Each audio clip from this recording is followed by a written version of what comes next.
ஆண்டவரும் இரட்சகருமாகிய இயேசு கிறிஸ்துவின் நாமத்தில் உங்கள் ஒவ்வொருக்கும் என்னுடைய அன்பின் சோதரத்தை இந்த நாளில் தெரிவித்துக் கொள்கிறேன்.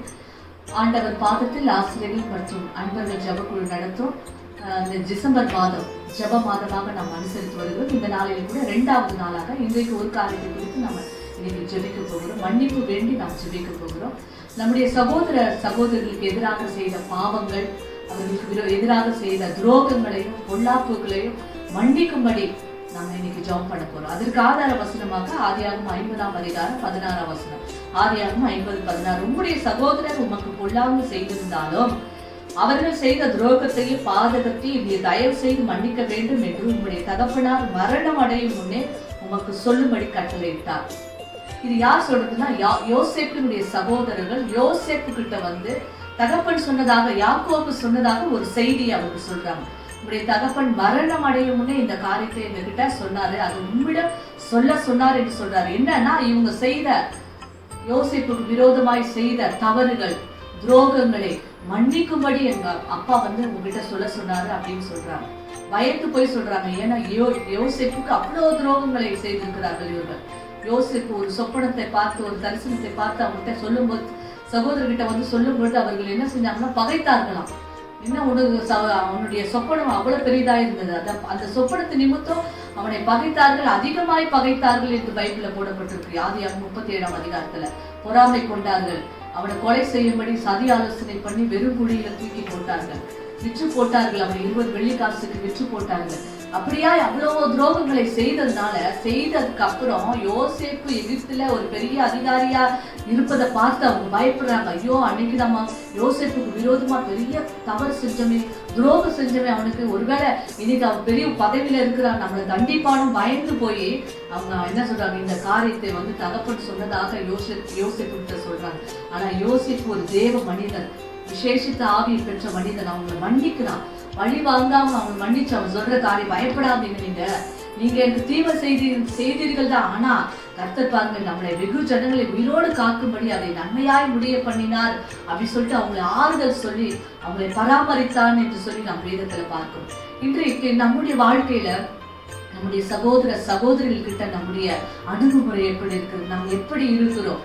பகைக்கிறோமா?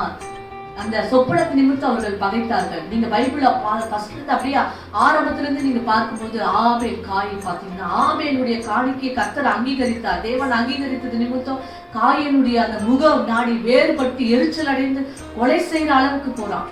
அல்லேலூயா. ஆபிரகாம் லோத்து பாத்தீங்கன்னா, அங்க 2 பேருடைய மேய்ப்பருக்கும் சண்டை வருது, பயங்கரமான சண்டை வருது. செல்வம் செழிப்பாய் அவங்க இருக்கும்போது, பூமி அவர்களால் தாங்க முடியாத செல்வம் வரும்பொழுது அவங்க என்ன செய்யறாங்க, வாக்குவாதம் வருது.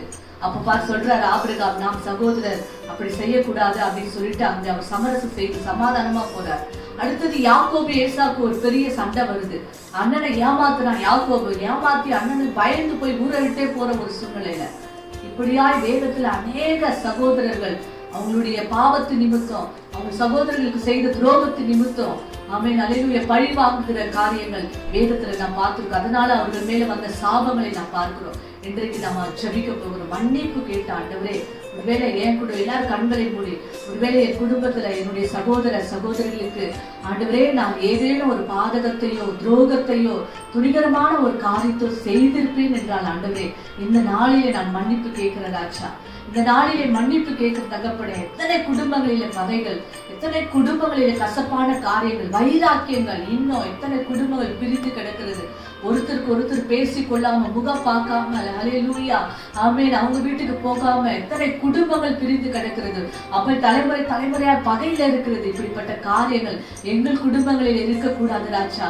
நாங்கள் தேவ பிள்ளைகளா இருப்பதனால ஆண்டவரே பழி வாங்குற எண்ணம் எங்களுடைய வாழ்க்கையில காணப்படக்கூடாது தகப்பனே. மன்னித்து ஒருவருக்கொருவர் மன்னித்து ஏன் ஆண்டவரை சகோதரர் நீ படைத்திருக்கு, அவர்கள் உதவி செய்வதற்காக ஆண்டவரே உதவியற்ற சூழ்நிலையில எங்களுக்கு உதவி செய்யும்படியாக நீ சகோதரர்களை கொடுத்திருக்கு. இதோ சகோதரர் ஒருமித்து வாசம் பண்ணுகிறது எத்தனை நன்மை, எத்தனை இன்பமானது. சங்கீதம் 133 அங்கே தேவன் ஆசீர்வாதத்தை அன்று ஆயுளை தீர்காயுசை கொடுக்கிறார் என்று சொல்லி பார்க்கிறோம் ராஜா.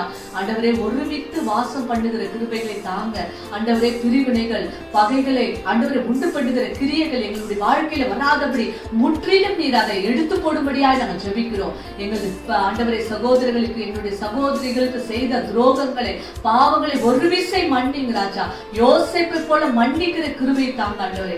அப்பா ஸ்தோத்திரம். என்ன தீமை செய்தாலும் அதை கர்த்தர் நன்மையாய் முடிய பண்ணுவார் என்ற விசுவாசத்தோடு அன்றைக்கு யோசேப்பு இருந்தது போல அந்த விசுவாசம் எங்களுடைய வாழ்க்கையில காணப்பட, பணத்துக்காக ஆண்டவரே சப்பா ஸ்தோத்திரம், சொத்துகளுக்காக நாங்கள் சண்டை போட்டுக் கொள்ளாதபடி, ஆண்டவரே விரோதங்கள் வராதபடி, பகைகள் வராதபடி, எத்தனை கொலைகள் அதனால ஆண்டவரே கர்த்தாவே அப்படிப்பட்ட காரியங்கள் வராதபடி ராஜா நீர் எங்களை தடுத்து நிறுத்தும்படியா இந்த நாளிலே நாங்கள் ஆண்டவரே சப்பா உங்களுடைய சமூகத்துல எங்களை தாழ்த்தி ஒப்பு கொடுக்கிறோம். நீங்க மன்னியும்படியா ஜெபிக்கிறோம். மன்னிப்பீராக.